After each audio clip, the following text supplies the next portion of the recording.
I never thought my own blood would hurt my child. The crystal glasses clinked as everyone toasted to my mother turning 60. Madison sat beside me, her sketchbook proudly open on her lap as she showed my brother her latest drawing. Across the table, my sister Amy watched her with an intensity that made my skin crawl. The roast lamb and conversation flowed freely until Madison innocently walked around the table to show her artwork to my parents. As she passed Amy, everything changed in an instant. The sound of flesh hitting flesh silenced the room. Amy stood over my daughter, her hand still raised after the slap, her face contorted with rage. Madison dropped her sketchbook, pages scattering across the hardwood floor as Amy grabbed her by the hair. I lunged forward. But the truth I had buried for 20 years was about to explode like a grenade at our perfect family dinner. The rivalry between Amy and me began when we were children. I was 3 years older, but Amy always wanted what I had. When I took art lessons at age 11, Amy begged until she could join. When I won a scholarship to summer art camp, Amy cried for days. Our parents, Walter and Diana, never discouraged the competition, perhaps believing it pushed us both to excel. I still remember the smell of linseed oil and turpentine in our shared bedroom, where we kept our easels side by side. I painted landscapes while Amy preferred abstract work, but there was an undeniable similarity in our brushstrokes that our high school art teacher, Mrs. Franklin, often commented on. The Dawson sisters have the same artistic soul, she would say, which only fueled Amy further. We both attended Rhode Island School of Design, though 3 years apart. I graduated with honors, had a few small gallery showings, then met Jack while painting at Newport Beach. His kind eyes and steady nature balanced my creative spirit. Within 2 years, we were married, and Madison came along shortly after. Amy took a different path. She pursued art with single-minded determination, moving to New York immediately after graduation. Her abstract work gained attention for its boldness, and by the time Madison was 5, Amy had gallery representation and a growing reputation. I chose family over pursuing a full-time art career, teaching part-time at the local community college while raising Madison. I never regretted my decision, especially when I saw Madison develop her own artistic talent. By age 7, she could draw perspective with surprising accuracy. By 9, her use of color reminded me of the Impressionists I studied in college. "Mom, do you think Aunt Amy will like my drawing?" Madison asked me the morning of the family dinner. She had spent hours on a watercolor landscape of the lake behind my parents' house. "Of course she will, sweetie," I assured her, though something in my gut tightened. Amy had always been cool toward Madison, offering polite but distant interest in her niece. My brother Troy tried to keep peace between Amy and me over the years. "She just needs to find herself," he would say when Amy missed family gatherings or made cutting remarks about my domestic life. Troy and his wife Heather had become a buffer between us at family events. 2 weeks before the fateful dinner, Madison came home from school bubbling with excitement. Her art teacher, Mr. Patterson, had selected her work for the district showcase. "He said I have unusual perspective for someone my age, Mom. He wants to enter my work in a statewide competition." I called my parents to share the news, and they seemed genuinely pleased. Yet when I mentioned it to Amy during our monthly obligatory call, her response was oddly strained. "How interesting that she suddenly developed this talent," she said, her voice flat. The Tuesday before the dinner, I was picking up Madison early from art club when I spotted a familiar figure hurrying away from the school building. The slight limp from a childhood riding accident was unmistakable. "Mrs. Johnson," I asked the school secretary, "was my sister here today?" She looked up, surprised. "Oh yes. Amy comes by occasionally to see the student artwork in the hallways. She said she got your permission to photograph some pieces for her community outreach program." I felt a cold wave wash over me. Amy had never mentioned visiting Madison's school, and certainly never asked permission. That night, I mentioned it casually to Madison. "Did you know Aunt Amy comes to see your artwork at school?" Madison nodded enthusiastically. "She said it's our secret because she wants to surprise everyone with a special project. She takes pictures of my drawings sometimes." The revelation left me deeply unsettled, but I decided to wait until after my mother's birthday dinner to confront Amy. I had no idea how quickly everything would unravel. My parents' Georgian-style home looked particularly grand that evening, with lanterns lighting the curved driveway and fresh flowers adorning every surface inside. My mother Diana had insisted on using her best china and silver for her 60th birthday celebration. Dad uncorked expensive wines while my mother fluttered around the dining room making last-minute adjustments to her perfect tablescape. Madison wore her favorite blue dress and had carefully wrapped a handmade jewelry box for her grandmother, decorated with pressed flowers from our garden. Jack squeezed my hand as we entered, sensing my tension. Amy was already there, dressed in a black designer outfit that probably cost more than our monthly mortgage. "Sandra, darling, suburban life agrees with you," she said, kissing my cheeks while her eyes remained cold. She barely acknowledged Madison with a quick nod. Troy and Heather arrived last with an elaborate cake. My father raised his glass in the first of many toasts. To Diana, 60 years young, and still the most beautiful woman in the room.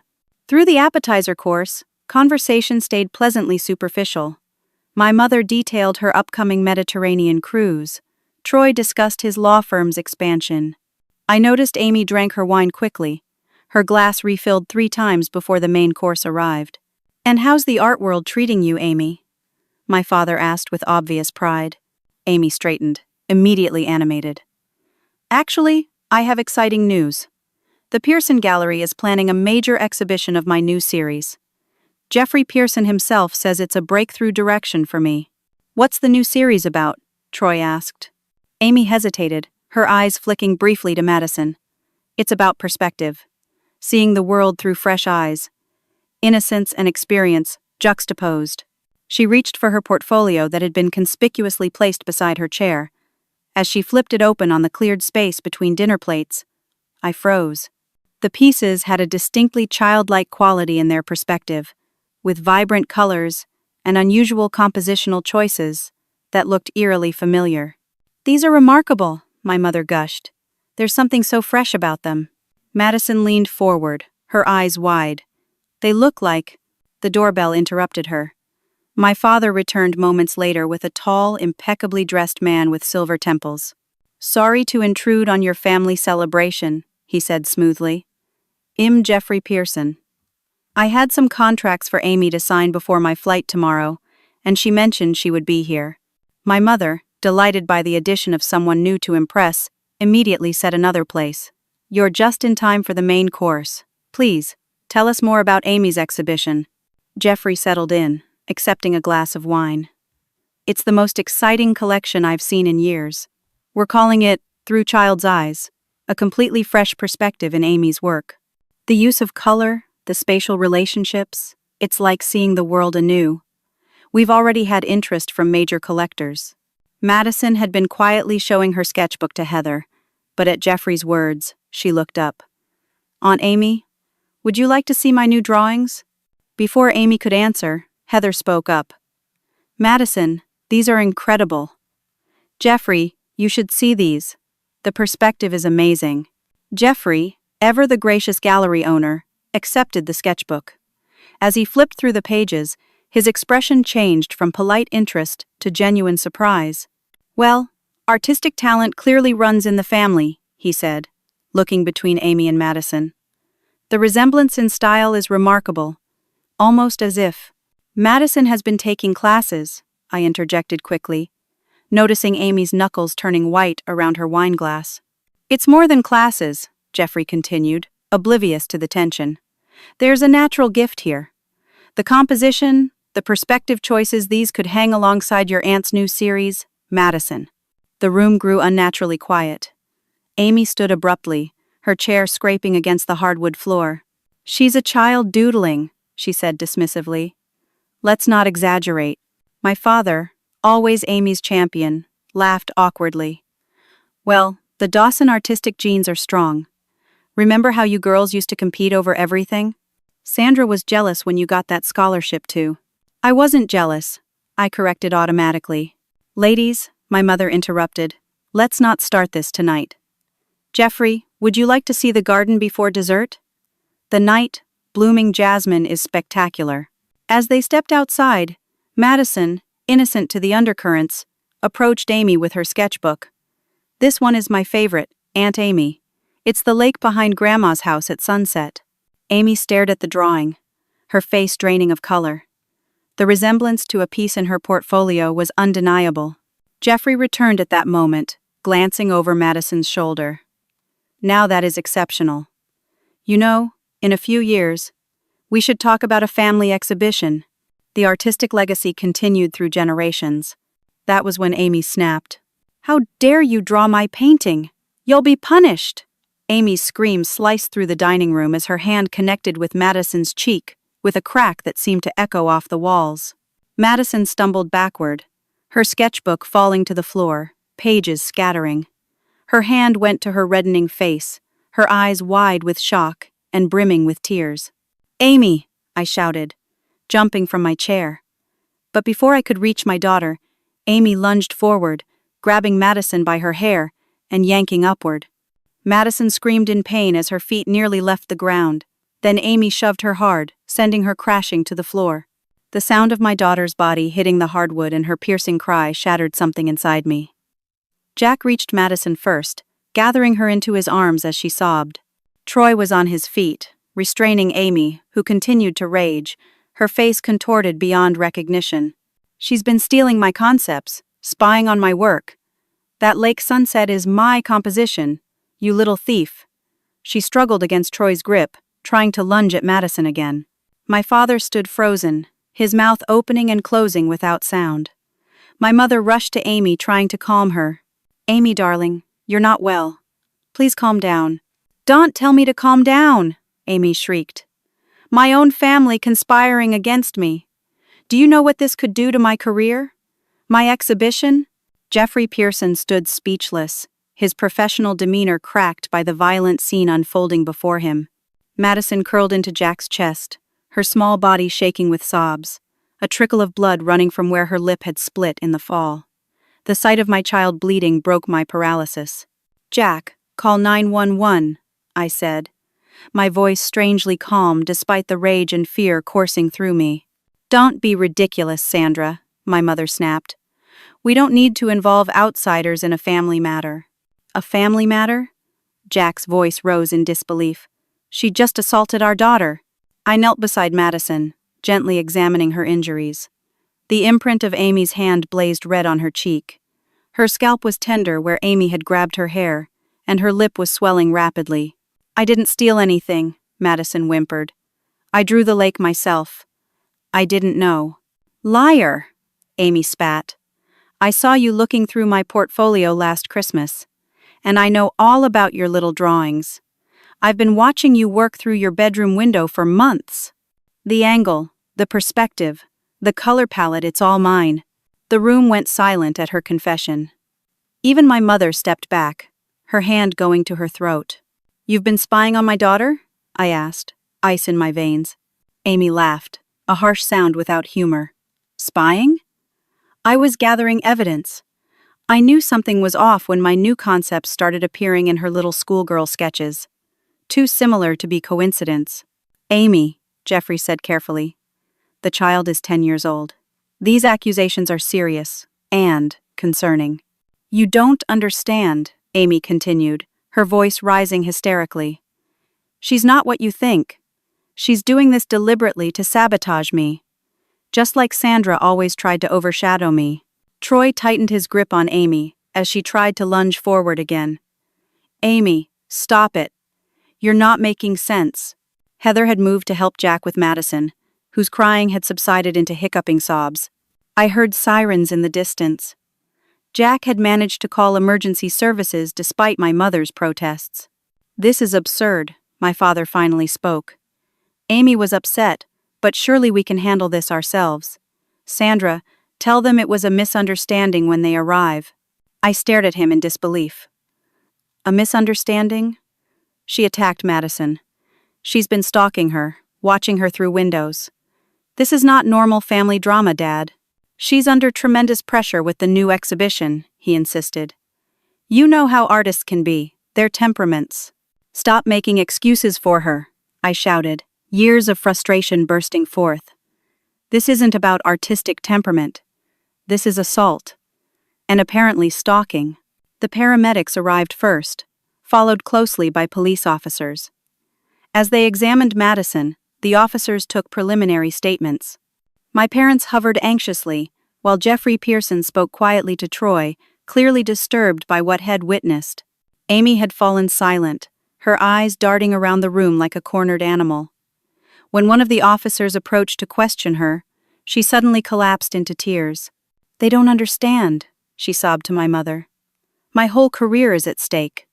That child has been systematically copying my work, and now everyone will think I'm the fraud." The paramedic examining Madison looked up grimly. "We should take her to the hospital for evaluation.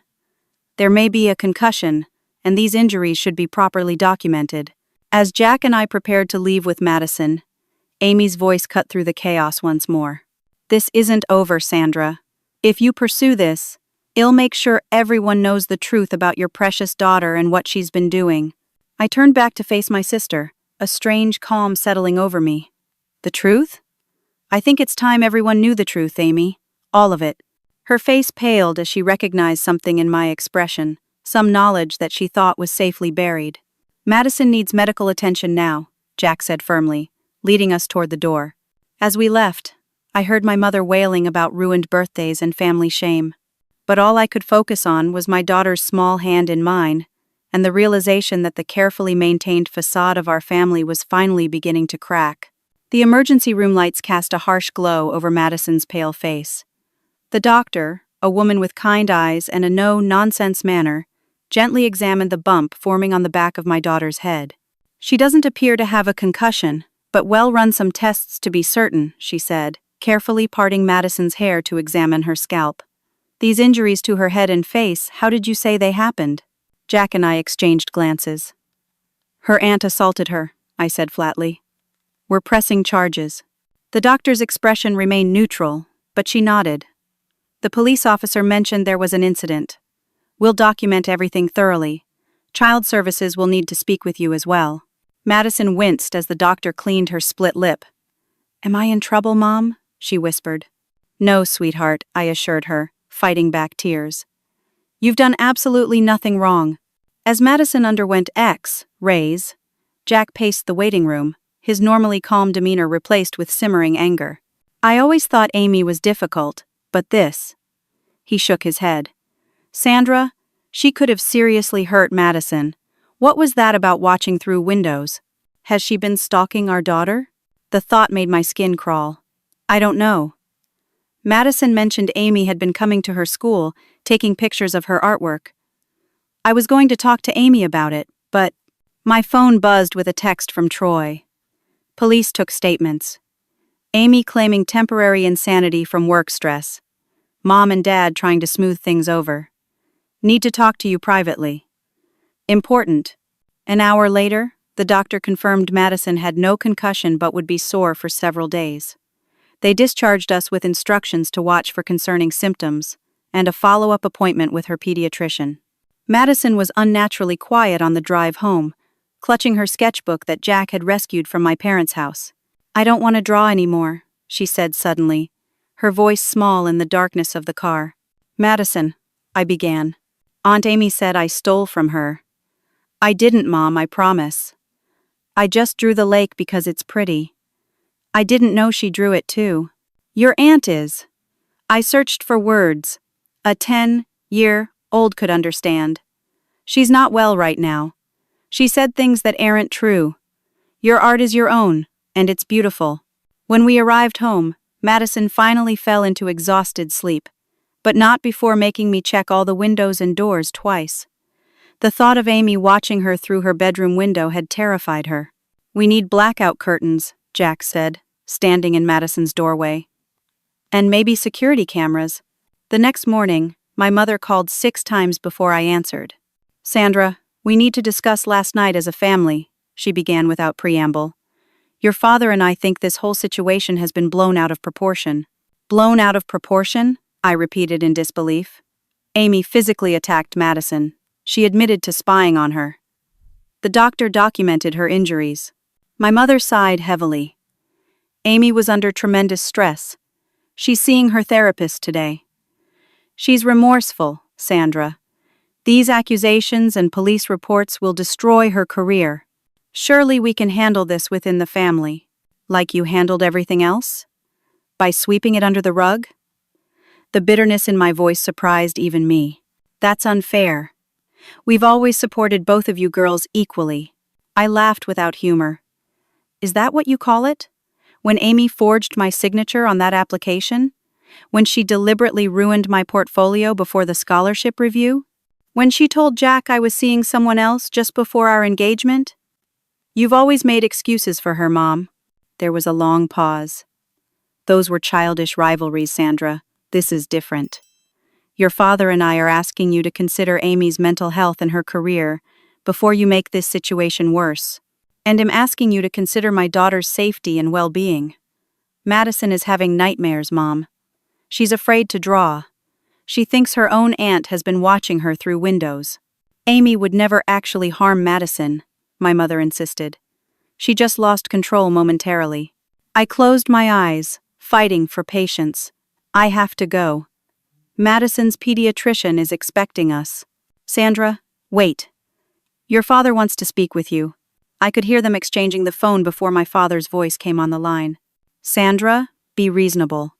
If this becomes public, it will devastate Amy's career. The art world is unforgiving of scandal. The exhibition is a major opportunity. Surely we can find a solution that protects everyone's interests. Everyone's interests? I repeated. Dad, she injured your granddaughter. She admitted to stalking her. Amy explained that she misspoke in her distress. She merely noticed similarities in Madison's work when she visited your home. The rest was hyperbole from the emotional situation. Do you hear yourself? You're making excuses for inexcusable behavior. Again. He cleared his throat. Your mother and I have always supported you both, but if you pursue this vindictive course of action against your sister, we may need to reconsider our relationship. The threat hung in the air between us. Are you saying you'd cut me off if I pressed charges against Amy for assaulting Madison? I'm saying family matters should be resolved within the family. If you can't respect that principle, then perhaps you don't value family as much as you claim. I ended the call without responding, my hands shaking with anger. Troy came by that afternoon while Madison was resting. His face was drawn with worry. How is she? He asked, setting down a stuffed bear and a new set of drawing pencils on the kitchen counter. Physically, she'll be okay. Emotionally, I shrugged helplessly. She doesn't want to draw anymore, Troy. It's like Amy took that from her overnight. He nodded grimly. Sandra, there's something you need to see. He pulled out his phone and showed me photographs he'd taken that morning.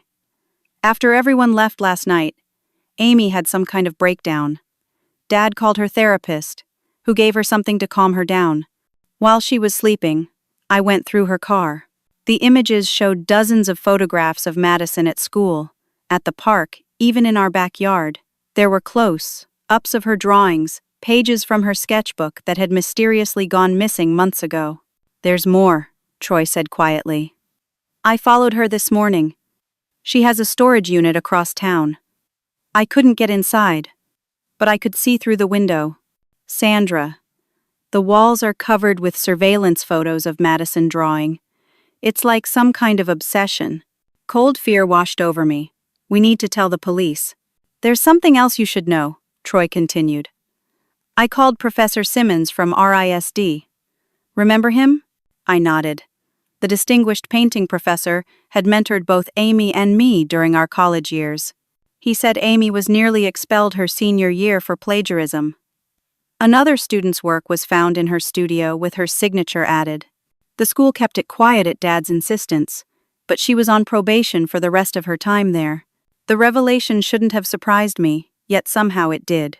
She never told me. No one did. Dad paid a substantial donation to the arts program to keep it off her record. Troy hesitated. Sandra, have you seen Amy's current work?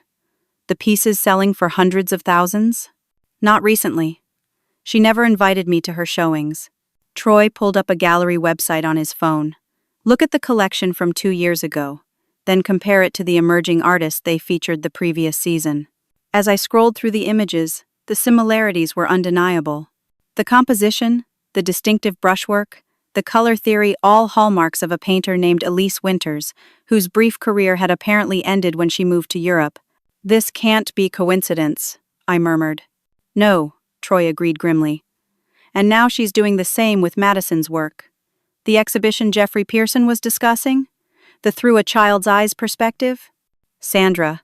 She's been systematically stealing Madison's artistic vision and claiming it as her breakthrough style." The pieces clicked into place with sickening clarity. The school visits, the missing sketchbook pages, the surveillance. Amy hadn't been checking if Madison was copying her. She was studying Madison's technique to copy her. "I need to talk to Jeffrey Pearson," I said. The Pearson Gallery occupied a renovated industrial space in the Arts District downtown. Its stark white walls and polished concrete floors provided a dramatic backdrop for the colorful canvases displayed throughout the open space. Jeffrey Pearson's assistant, a young woman with sleek hair and a skeptical expression, led me through the main exhibition area to his private office. "Miss Dawson," Jeffrey greeted me, rising from behind his glass desk. "I was hoping to hear from you. How is your daughter?" "Physically, she's recovering. Emotionally." I shook my head. "Mr. Pearson, I need to speak with you about my sister." He gestured for me to sit, his expression guarded. "What happened at your family dinner was deeply concerning. I've worked with many artists over the years, and while creative temperaments can be volatile, what I witnessed crossed many lines." "It's worse than you know," I said, placing a folder on his desk.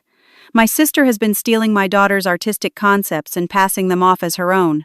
I opened the folder, revealing side-by-side comparisons. Madison's original sketches, next to photographs of Amy's recent works. The similarities were undeniable: color choices, perspective, even the distinctive way Madison handled negative space. Jeffrey examined the images with growing concern. "These dates," he tapped one of Madison's drawings. "Your daughter created these before Amy's pieces?" "Months before. And this isn't the first time Amy has appropriated others' work." I showed him the gallery website Troy had found, highlighting the similarities between Amy's collection and Elise Winters' work. "This is." Jeffrey removed his glasses, pinching the bridge of his nose. "Troubling, to say the least. Miss Dawson, art is built on influence and inspiration, but this appears to be deliberate appropriation. It's theft, Mr. Pearson. And now she's physically attacked the child she's been stealing from." He nodded slowly. "The exhibition is scheduled to open in 3 weeks. There are collectors, critics, major press committed to attend. The financial implications of cancellation would be..." He trailed off, then squared his shoulders. "But ethics must prevail.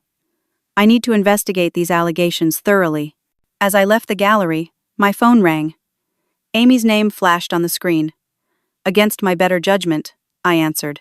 "I know where you've been," she said without preamble, her voice eerily calm. "Poisoning Jeffrey against me. How did you? Did you think your little evidence folder would destroy me? I've worked too hard, Sandra. I won't let you ruin everything now. You assaulted my daughter, Amy. You've been stalking her, stealing her work. This has to stop." Her laugh was cold. "Stop? I'm just getting started. If you continue with this vendetta, I'll make sure Madison never picks up a pencil again without remembering what happened. Children are so fragile, aren't they?" Ice flooded my veins. "Are you threatening my daughter?" "I'm promising you consequences.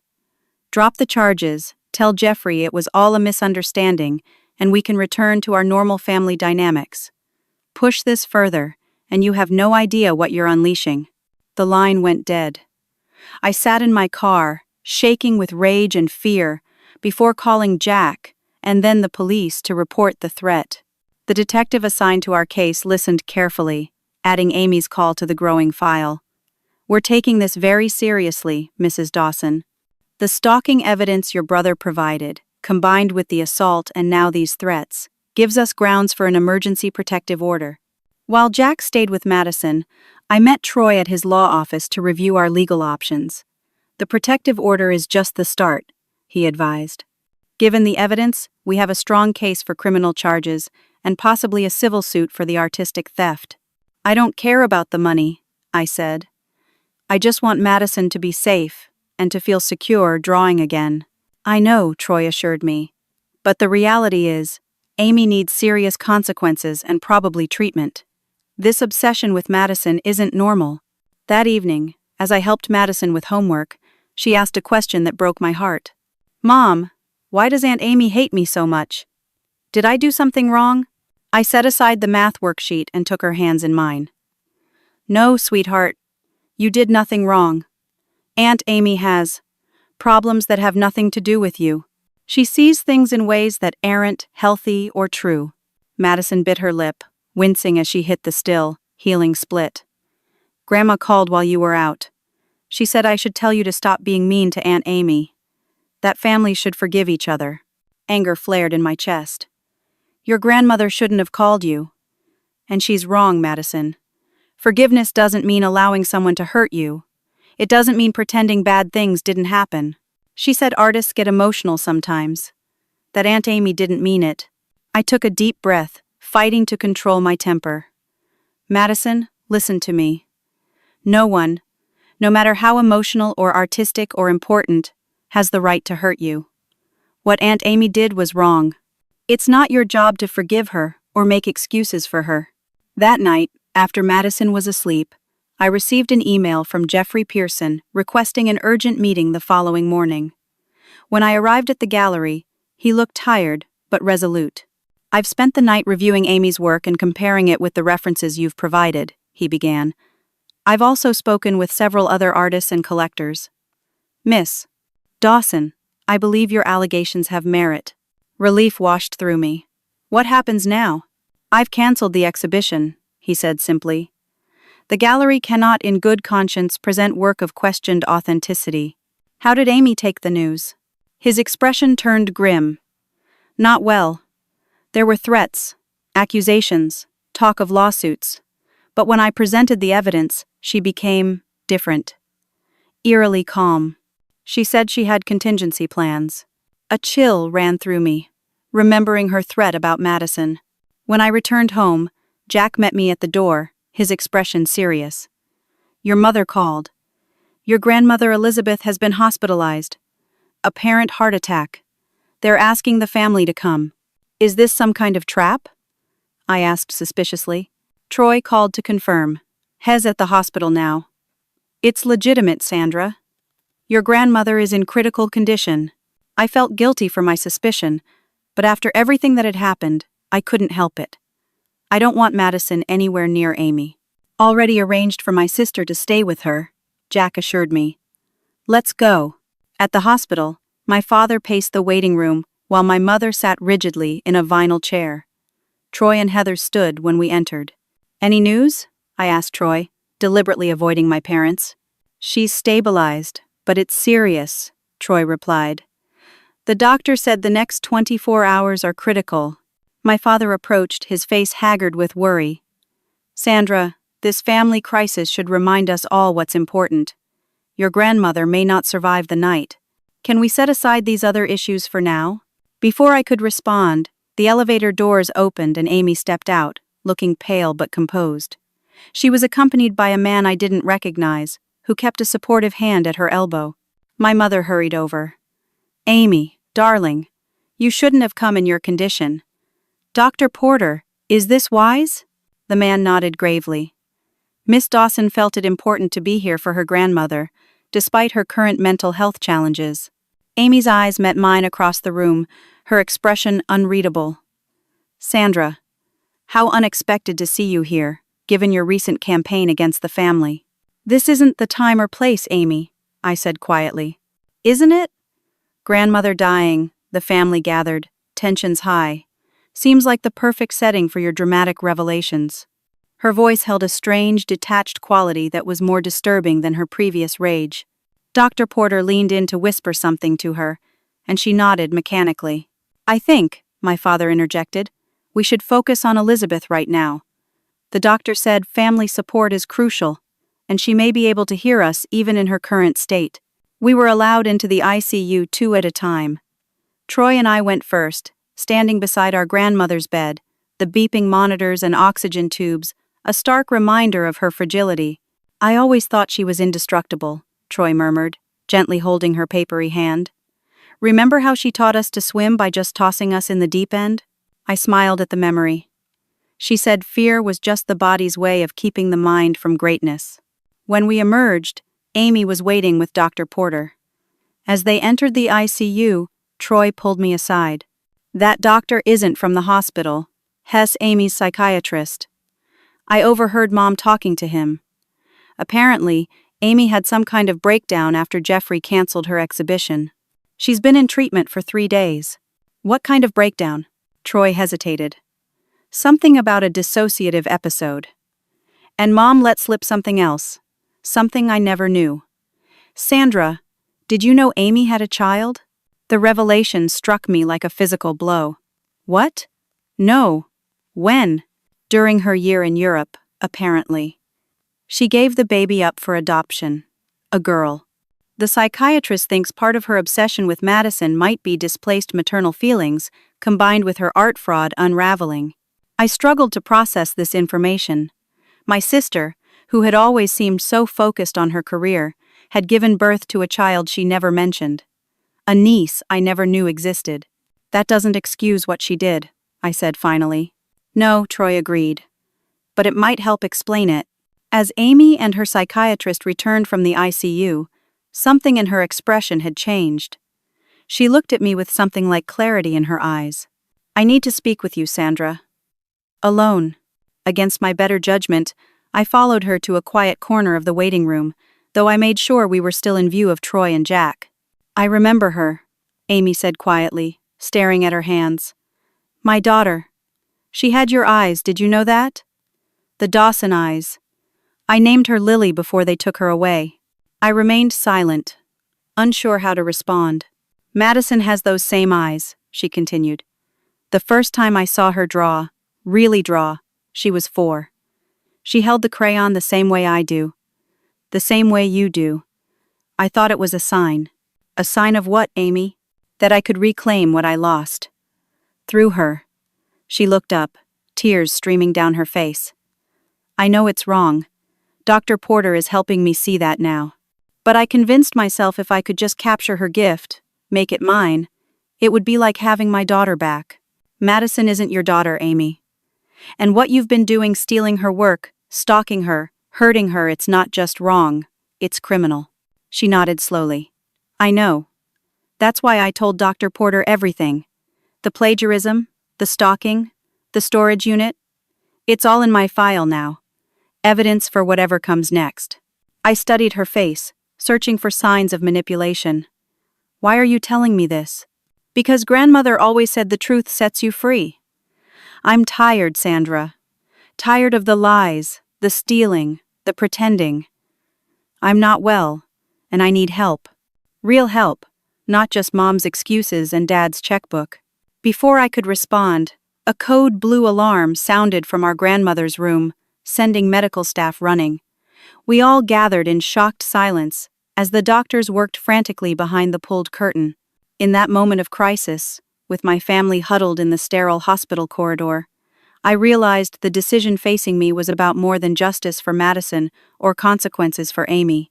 It was about breaking a generational pattern of secrets and enabling that had poisoned our family tree down to its roots. The doctors managed to stabilize my grandmother, though they warned her condition remained precarious. As the family dispersed to get coffee and make phone calls, I found myself alone in the waiting room with Dr. Porter. "Your sister has authorized me to speak with you about her condition," he said, taking the seat beside me. "It's unusual, but Amy feels it's important for her recovery." "What exactly is wrong with her?" I asked bluntly. "Amy suffers from a complex combination of narcissistic personality disorder and what we call pathological envy. These conditions didn't develop overnight. From what I've gathered, there's a long history of comparison and competition between you two that was encouraged rather than mediated." I thought back to our childhood, the constant scorekeeper that was our father, the way our mother smoothed over Amy's worst behavior. Our parents had their favorites, I admitted. Dad always pushed Amy harder, expected more. I think he saw himself in her ambition. Dr. Porter nodded. Family dynamics often play a crucial role. The revelation about Amy's child has complicated things further. She kept the pregnancy secret, delivered the baby in Switzerland, and returned to her career as if nothing had happened. But psychologically, she never processed that loss. And somehow that connects to Madison? In Amy's distorted thinking, yes. Your daughter represents both what she gave up and what she could never authentically achieve artistic talent that comes naturally. She's been fixated on the idea that if she could just capture that essence, she could heal both losses. By stealing my daughter's work? By physically attacking her? He sighed heavily. I'm not excusing her actions, Miss Dawson. I'm trying to explain the disordered thinking behind them. Amy needs long-term intensive treatment. The question is whether that happens voluntarily or through court mandate. As he spoke, I saw Jack approaching with my father, their expressions suggesting a heated discussion had occurred.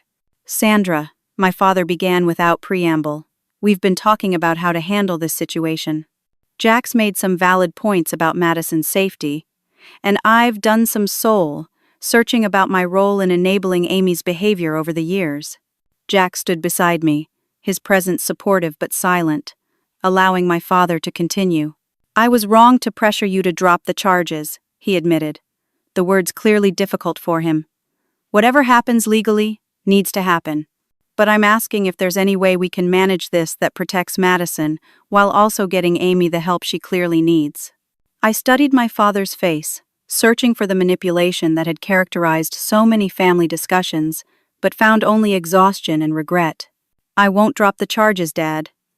Amy needs real consequences, not just another family cover-up. But I'm willing to support a treatment program as part of any legal resolution. Relief flickered across his features. That's fair. More than fair, considering everything. Dr. Porter excused himself to check on Amy, and my father took his vacated seat. Your grandmother always said you were the strongest of us all, he said quietly. I should have listened to her more often. Over the next few days, as Grandmother Elizabeth's condition slowly improved, our family began the painful process of addressing decades of dysfunction. Troy, with his legal background, helped navigate the complex intersection of criminal charges, mental health treatment, and family reconciliation. A week after the hospital vigil, we gathered at Troy's office with Amy, Dr. Porter, and a representative from the district attorney's office to discuss a potential resolution. Amy appeared markedly different, withdrawn but present, her former bravado replaced with a quiet acknowledgement of reality. Based on the evidence and Miss Dawson's cooperation, the assistant DA explained, we're willing to consider a plea agreement that includes mandatory psychiatric treatment, probation, and restitution. The stalking and assault charges are serious, but given the family context and mental health factors, we believe this approach serves justice while promoting rehabilitation. My parents sat quietly, allowing the process to unfold without their usual interference. My mother had aged visibly in recent days, the careful facade of family perfection crumbling under the weight of truth. There's also the matter of artistic appropriation, Troy added. While not part of the criminal case, it needs to be addressed. Amy spoke for the first time. I've contacted Jeffrey Pearson and the other galleries that have shown my work.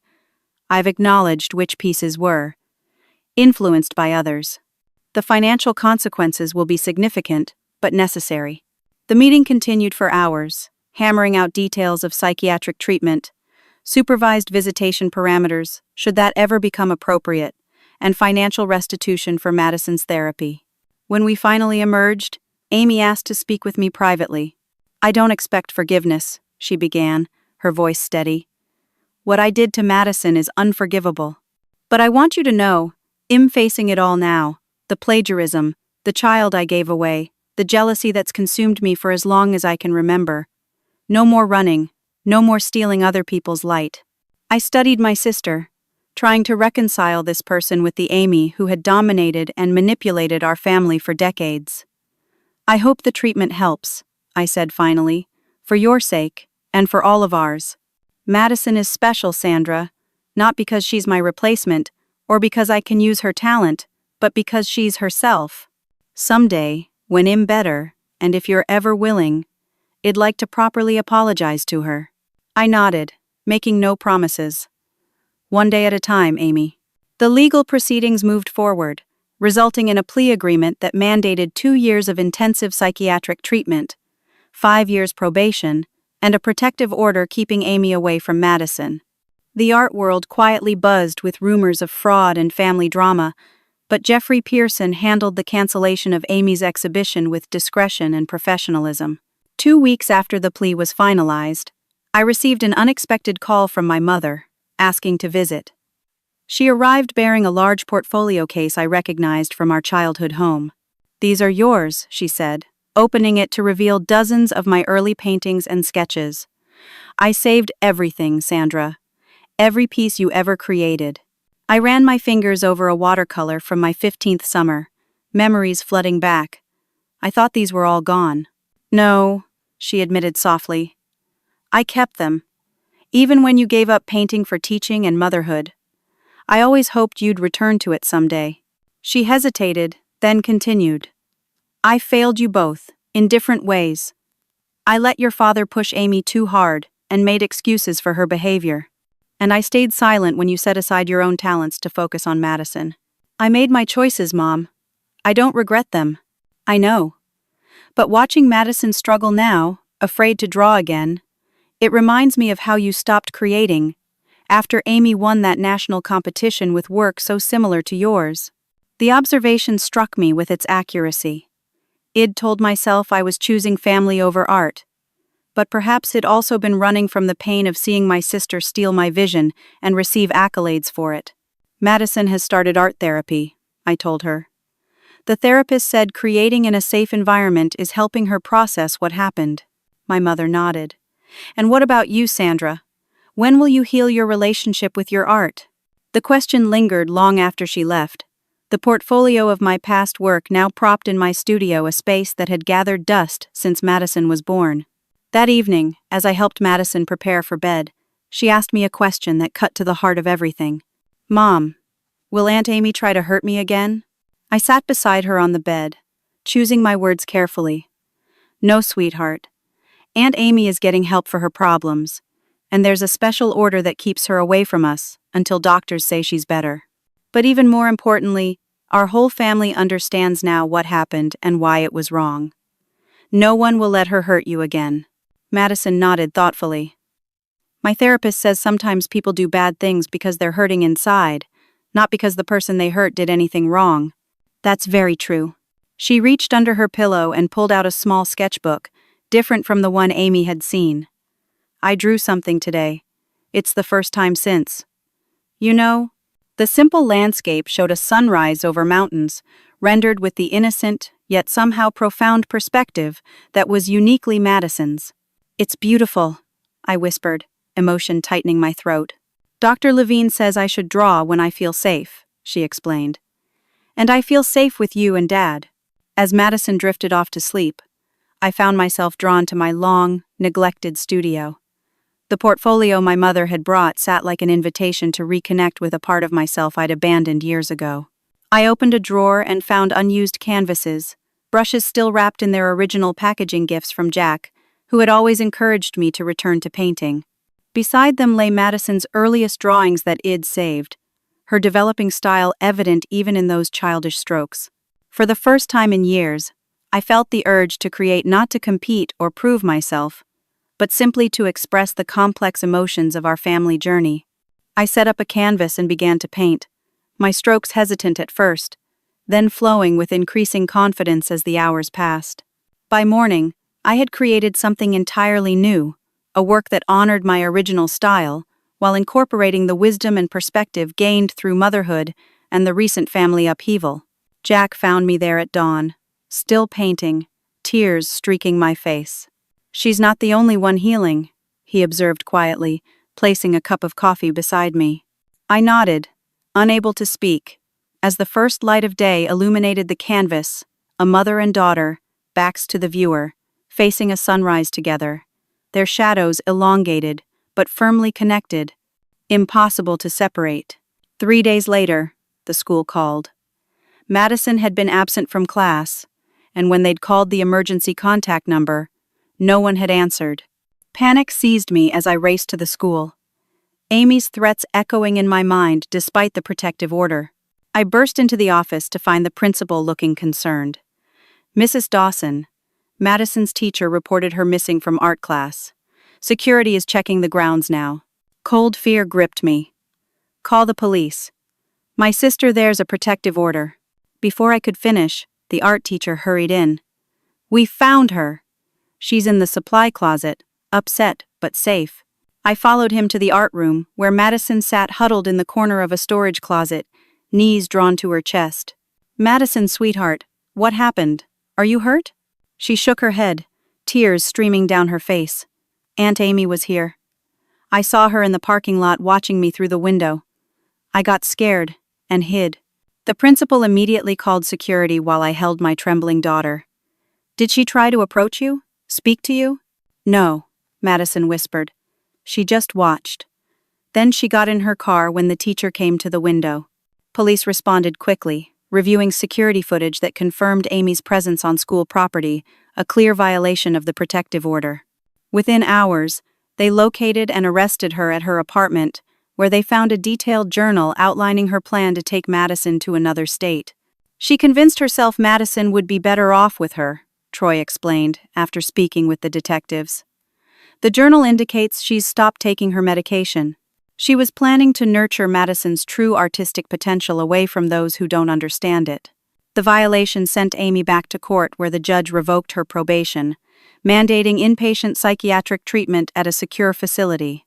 As difficult as the experience was, it finally convinced my parents that Amy's issues went far beyond artistic temperament or sibling rivalry. We enabled this, my father admitted as we left the courthouse. For years we looked the other way, made excuses, smoothed things over. I was so proud of her success that I ignored how she achieved it. We all have to take responsibility now, I replied. For the past and the future. That night, Madison asked if she could sleep in our room, still shaken by the day's events. As she drifted off between Jack and me, I realized the path forward would neither be quick nor easy. But for the first time in years, it would be honest. Madison would have scars from what Shed experienced, but also the knowledge that she was protected and valued. My parents were finally confronting their role in our dysfunctional family system. Amy was getting the intensive help she had needed for decades, and I was reclaiming my own voice both as Madison's mother and as an artist in my own right. The painting I had started the night Madison showed me her new drawing now stood completed in my studio, a testament to breaking cycles of pain and finding authentic expression beyond the shadow of family secrets. 1 year later, I stood in a sunlit gallery space, surrounded by artwork that told our family story from multiple perspectives. The exhibition, titled Reclamation, featured my new paintings alongside Madison's evolving work, arranged in conversation with each other. The journey to this moment had been neither straight nor easy. Madison's recovery progressed in fits, and starts her confidence returning in small increments, setbacks triggered by unexpected reminders of that traumatic night. The art therapy continued weekly, providing a safe space for her to process her feelings through creation rather than words alone. Your daughter has remarkable resilience, her therapist told me during one of our regular check-ins. The way she's using art to reclaim her sense of safety is extraordinary. I watched Madison now, 12 years old and growing tall, confidently explaining her latest piece to an elderly couple. The fear that had shadowed her for months after Amy's assault had gradually receded, replaced by a cautious optimism and renewed passion for creating. My own artistic rebirth had been equally transformative. After years of suppressing my creative voice, I had finally confronted the painful reasons I'd abandoned painting. The portfolio my mother returned had sparked something long dormant, and I found myself working with a freedom and authenticity I'd never experienced before, even in my early promising years. Jack appeared at my side, offering a glass of sparkling water. "Sold another one?" he said quietly, a proud smile warming his features. "That makes 5 today." I leaned against him, grateful for his unwavering support throughout the tumultuous year. He had never once questioned the hours I spent in my reclaimed studio, bringing Madison lunch when she joined me there after school, handling household responsibilities when I lost track of time before a canvas. "Have you seen the visitor log?" he asked, gesturing toward the front desk. I shook my head. "Your parents signed in about 20 minutes ago. They're here somewhere." My relationship with my parents had undergone its own painful metamorphosis. After Amy was committed to the psychiatric facility, they had been forced to confront decades of enabling and favoritism. My mother attended family therapy sessions with genuine, if sometimes reluctant, participation. My father struggled more.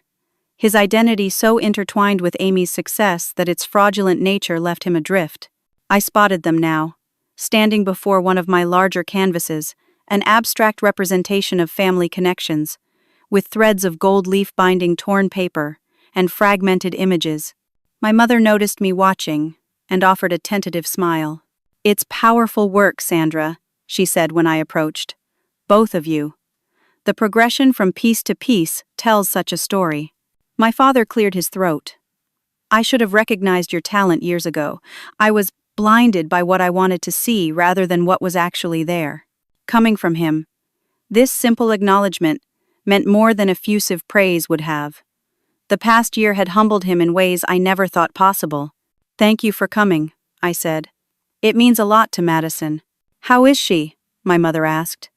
Genuine concern in her voice. "Better. Still cautious in new situations, but she's finding her confidence again. The school says she's thriving academically." My father nodded, his eyes tracking Madison across the room. "And her art is her own," I finished firmly. "Whatever path she chooses with it will be because she wants to, not because anyone is pushing her."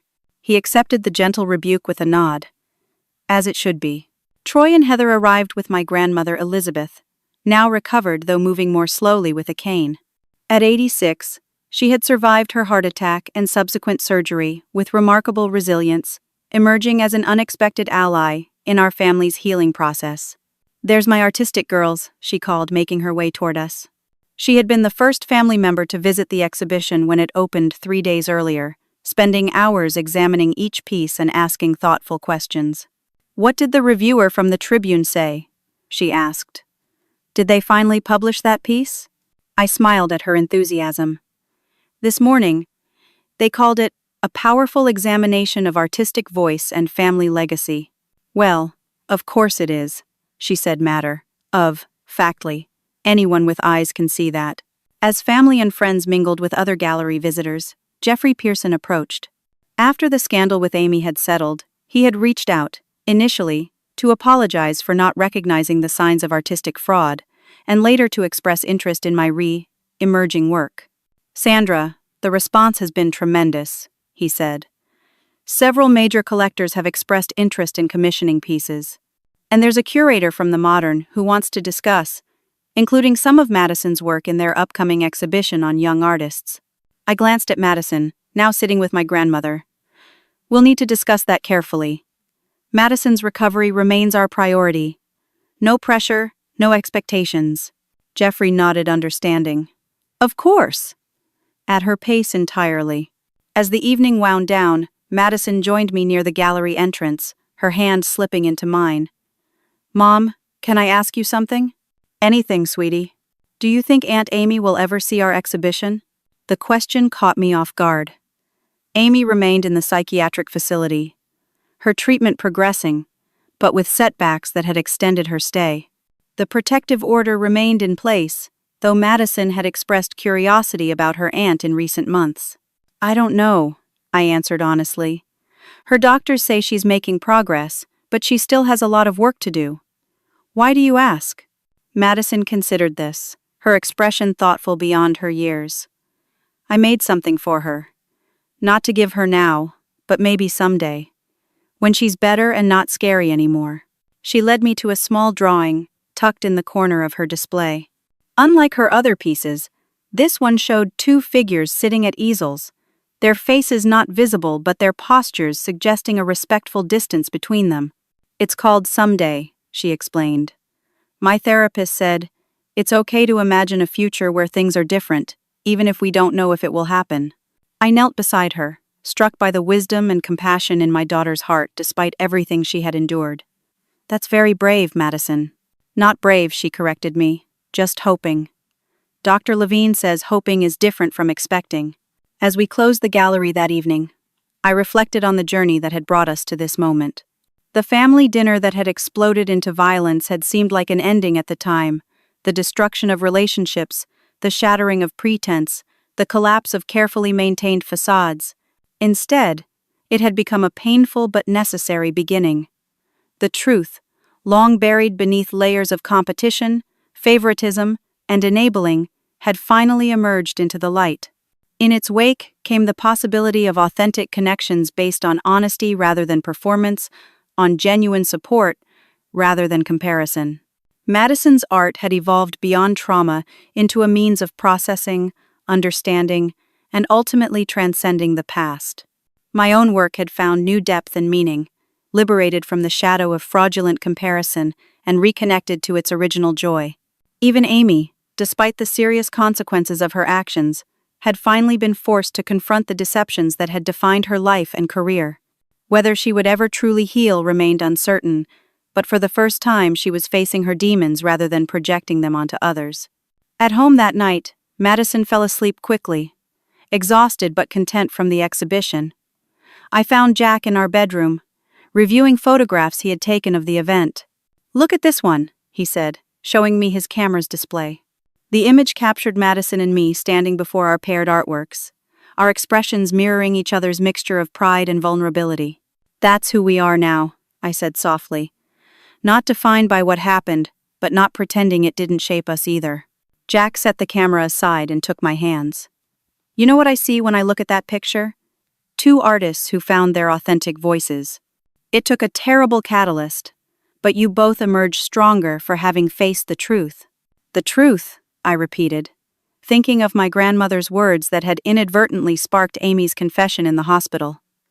"It really does set you free, doesn't it?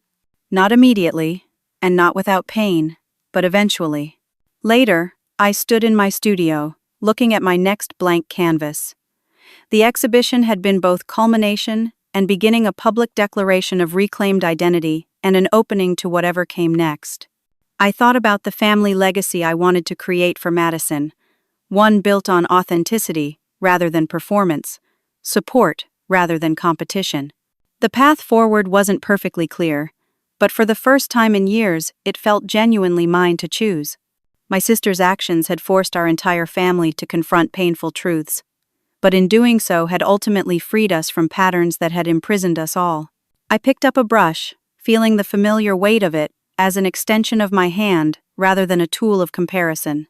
Whatever I created next would be authentically mine, as Madison's work would be authentically hers. That was the true artistic legacy worth passing on, not accolades or sales, but the courage to express one's unique vision regardless of external validation. As I made the first stroke on the canvas, I felt a sense of peace that had eluded me for decades. The family dinner that had erupted into violence had shattered our carefully constructed illusions, but from those fragments, we were building something far more valuable: truth, boundaries, authentic expression. Madison had shown me that healing doesn't mean forgetting or pretending. It means incorporating painful experiences into a larger, more complex understanding of ourselves and others. Her someday drawing represented not naive forgiveness, but the mature recognition that people can change if they do the difficult work required. Whether Amy would ever complete that work remained to be seen. But Madison and I had already transformed our pain into something meaningful, reclaiming our artistic voices and, more importantly, our true selves in the process. What would you do if someone you loved betrayed your child? How far would you go to protect them? And at what point does justice require mercy? If you've ever faced a painful family situation that forced you to choose between loyalty and truth, share your thoughts in the comments below. Your experiences might help others facing similar challenges. If this story resonated with you, please like and subscribe for more authentic narratives about family dynamics, healing, and personal growth. Share with someone who might need to hear that painful truths, once faced, can become the foundation for genuine healing. Thank you for joining me on this journey. Remember that even in our darkest moments, the possibility of transformation remains, as long as we're brave enough to face the truth with an open heart.